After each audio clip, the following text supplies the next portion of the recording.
Selamat datang di kabarinews.com. Saya John Uy dan hari ini kami balik lagi ada Lia Sentoso. Apa kabar Lia? It's getting really cold in New York, but I'm good, thank you.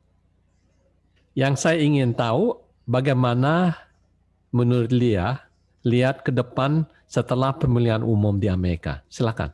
Oke, saya hanya akan bicara dari sisi keimigrasian karena I'm an immigration lawyer, right?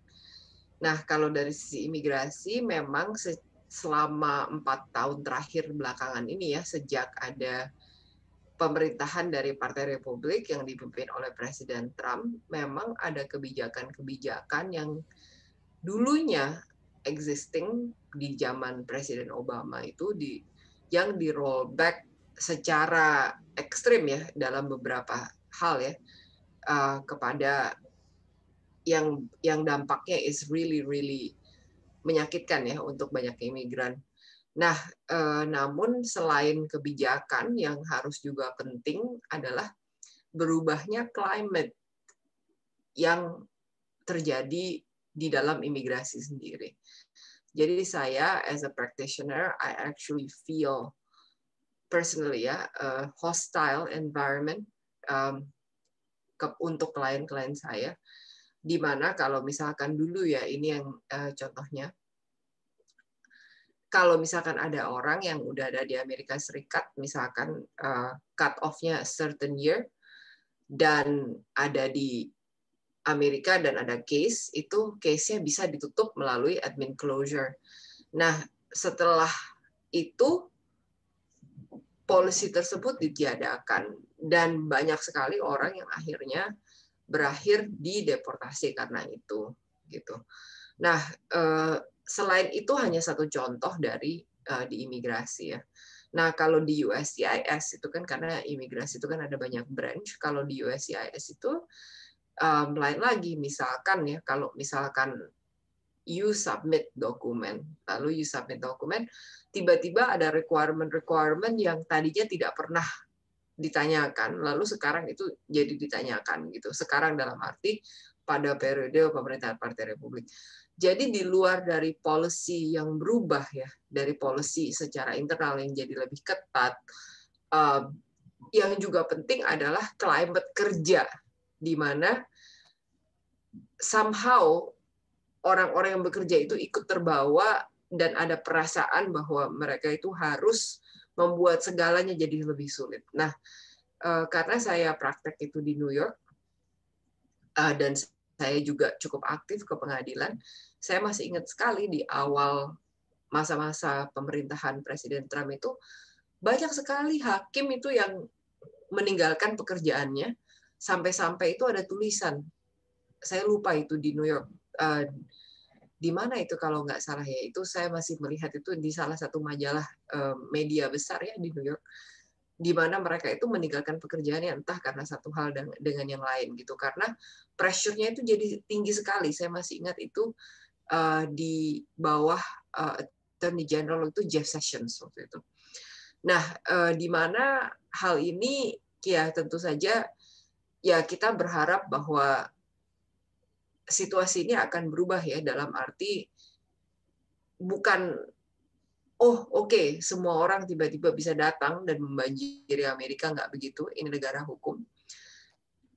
Tapi saya optimis akan ada kebijakan yang sifatnya akan sedikit lebih friendly kepada imigran, dalam arti nggak usahlah menerapkan hal-hal yang juga jadi mempersulit, karena toh mereka semua juga teman-teman kita, mereka semua juga sudah contribute to the economy, mereka semua bayar pajak, dan ini dan itu.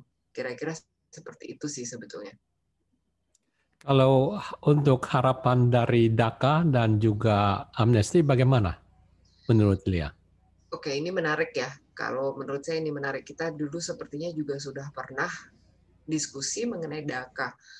Nah, ini ada satu hal penting ya, kalau sebetulnya melihat sifat DACA sendiri. Dulu kita juga sudah pernah diskusi di mana DACA itu sebetulnya adalah saudara sepupunya dari TPS gitu loh. TPS itu Temporary Protected Status yang ada sejak awal tahun 90-an. Nah, dari kata TPS, kata pertamanya adalah temporary. DACA itu juga temporary. Bahkan formulirnya itu secara struktur itu mirip sekali. I821 dan I821D. Oke? D as in Delta. Nah, DACA is temporary. Sama seperti TPS, gitu kan. Yang saya harapkan, memang saya paham ya, kalau Biden itu sudah mengatakan pada saat kampanye itu dia akan mencoba DACA itu menjadi suatu sistem yang lebih permanen. Itu saya paham. Tapi bisa nggak sih kalau permanennya itu akan berujung kepada legal status dalam arti menjadi kartu hijau? Karena sebetulnya di awal-awal pemerintahan dari pada administrasi Presiden Obama itu jelas-jelas dibilang DACA itu tidak status. DACA is not a status, tapi DACA itu juga dikasih kartu kerja. Oke. Nah, itu tuh policy-policy itu, tapi lama-kelamaan yang terjadi adalah perlakuan di lapangan itu berbeda. Dalam arti, oke, bukan status, tapi dianggap sebagai status. Itu shifting in the interpretation. Ya, dari awalnya itu seperti itu yang saya lihat. Nah, setelah itu, oke, dibandingkan lagi, oke, kalau gitu seperti apa? Nah, misalkan seperti ini ya, sifatnya TPS, oke, itu jadi tuh yang diambil itu adalah dari mbahnya tadi, si TPS itu. Nah, di luar dari itu, saya berharap kalau sebenarnya ini bisa terkonvert ke menjadi sesuatu yang sebetulnya, oke, ini bisa menjadikan oke, orang ini boleh tinggal di sini, tinggal dan bekerja di sini secara permanen seperti itu, tanpa harus repot-repot tiap berapa tahun di renew seperti itu yang saya harapkan sih. Dan harapan dari Amnesty, apakah menurut Lia apa itu? This is a big question ya, karena kalau kita lihat dari sejarah, kalau implementasi dari amnesti itu kan jangka panjang ya. Tapi beberapa presiden yang pernah melakukan itu dan terus melanjutkan program itu dan konsisten dengan program itu salah satunya adalah Presiden Reagan, dan yang kedua itu berakhir pada zaman Presiden Bush tahun 2001, Life Act yang berakhir April 30, 2001. Nah, I'm just going to try to be the devil's advocate.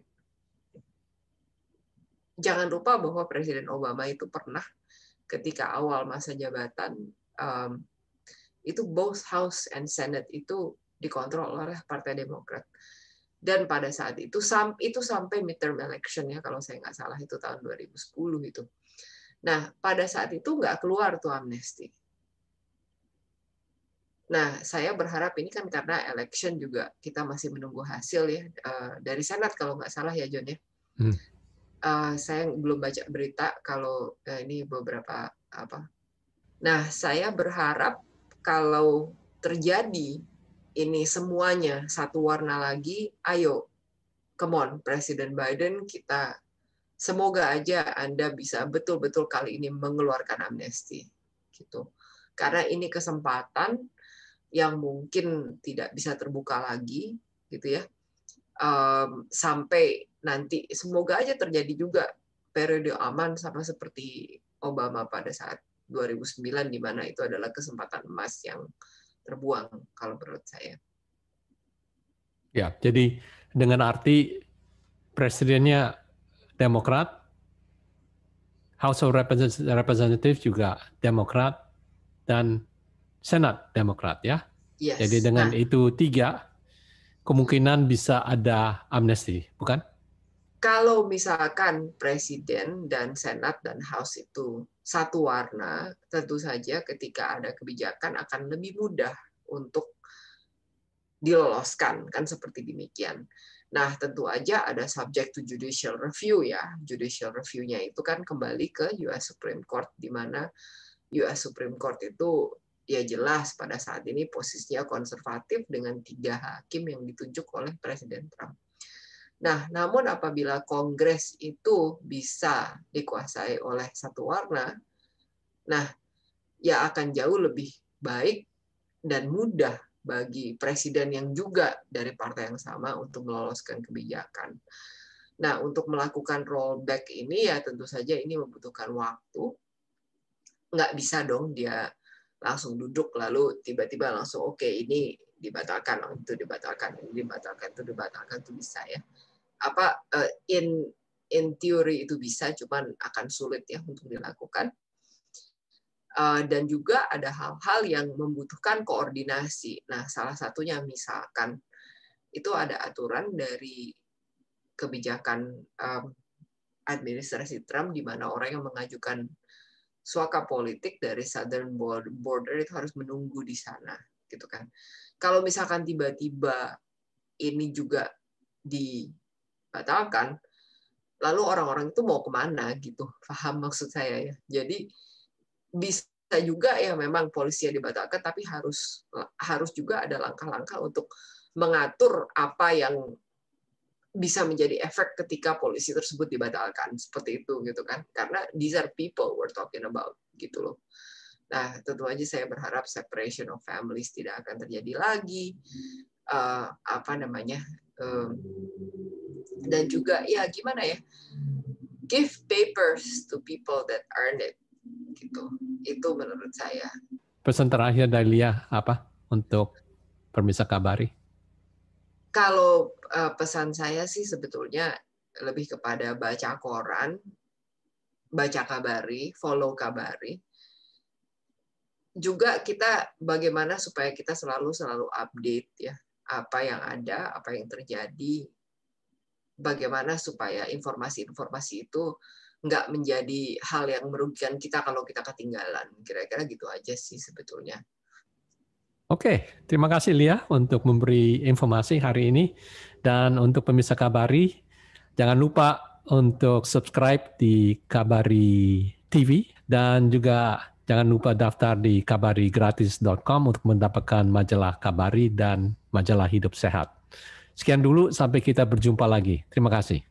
Terima kasih.